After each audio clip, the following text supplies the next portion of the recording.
खुलुमबाय लोगोफोर नोंथांमोना गासैबो मिथिगौ जे सासे मानसि जाना जोनोम लादोंबाथाय सानसे नङा सानसे सोरखौबा माबा नङा माबा मोनसे बाथ्रा लानानै थगायथारो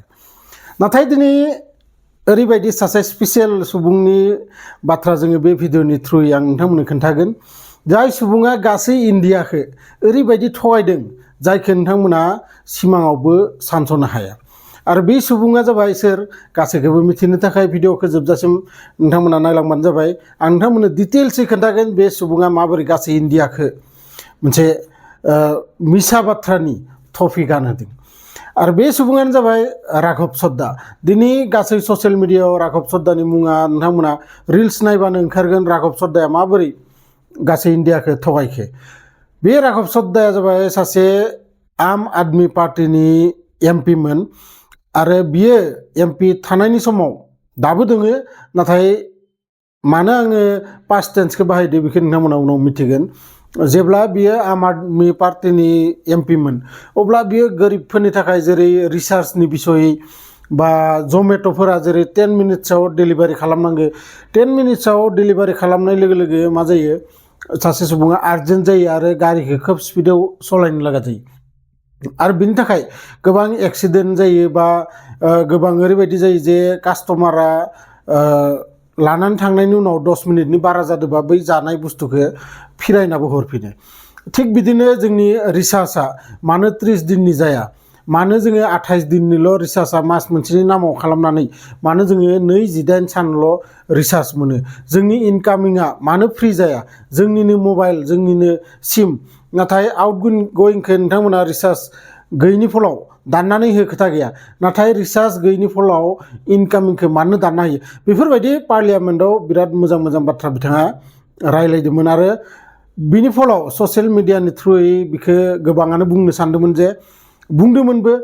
जे नेक्स्ट जुदि प्राइम मिनिस्टार जायोबाथाय जोंनि राघब चड्डाया जेएनजिनि थाखाय जोबोद मोजां सासे सुबुं नाथाय साननैसो सिगांनो बे सुबुङा मा खालामदो जायखौ खोनानानै नोंथांमोना आसरित मोनगोन जाय सुबुङा साननैसो सिगां बा गोदो जेब्ला आम आदमी पार्टीनि एमपिमोन बै समाव बियो बुंदोंमोन जे बिजेपिया मोनसे गुन्डा पार्टी बेयाव खालि गुन्डागिरिल' खालामनाय सुबुंफोर दोङो एमएलए मिनिस्टारफोर दोङो आरो खालि रेपिस्टफोर बै बिजेपिनि जि पार्टी बै पार्टीयाव दं नाथाय बे गासैखौबो डिटेल्सै मिथिनाय उनाव नोंथांमोना साननो हागौ जे मानसियाथ' आसलते खोब मोजां मानसिमोन खिन्थु बेखौ मा खालामो बिजेपिया सिबिआइ आरो इडि लगायना होयो इनकाम टेक्स डिपार्टमेन्ट आरो इनकाम टेक्स डिपार्टमेन्टखौ मानो गियो नोंथाङा माबा नङा माबा मोनसे सानसेबाबो बेफोरबायदि गेदेर मानसिया माफोर गोरोन्थियाव बा मिथिनानैनो जाथों फैसा माखैजाबा नङा माखैजाबा करापसन खालामथारो आरो बिखौ हमजानो गिनानै बे सुबुङा मा खालामदो बिजेपियाव जइन खालामहैदो दा बिजेपियाव जइन खालामहैनाय लोगो लोगो बिनि गासै इडि केसआबो गैला सिबिआइ केसआबो गैला बिनि जेसेबां दाय दंमोन गासैखौबो क्लिन चिट बिजेपिया होनानै होबाय आरो बे खोन्थाया दिनैनि गोदान नङा गोदोबो नोंथांमोना हिमन्त बिश्व शर्मानिफ्राय आरो गोबां बेफोरबायदि एमएलए मिनिस्टारफोर दोङो जायफोरा गुबुन पार्टियाव थानायनि समाव करापसनाव हमजादोंमोन नाथाय बिजेपि जइन खालामनाय लोगो लोगो जेन वाशिं मेसिनाव जि सुनाय बायदि बिसोरो क्लिन चिट मोनलाङो दा बियो बिजेपि जइन खालामनाय लोगो लोगो ध्रुब राठी होननाय सासे इउटुबार दोङो जायनि 30 मिलियनसनिबो बांसिन साबसक्राइबार दोङो आरो बियो मोनसे भिडिअ बानायनानै हगारोमोन इउटुबाव आरो बै भिडिअआव बियो बुङोमोन जे राघब चड्डा बायदि सुबुंखौ सिनायनाया जोबोद गोरोन्थि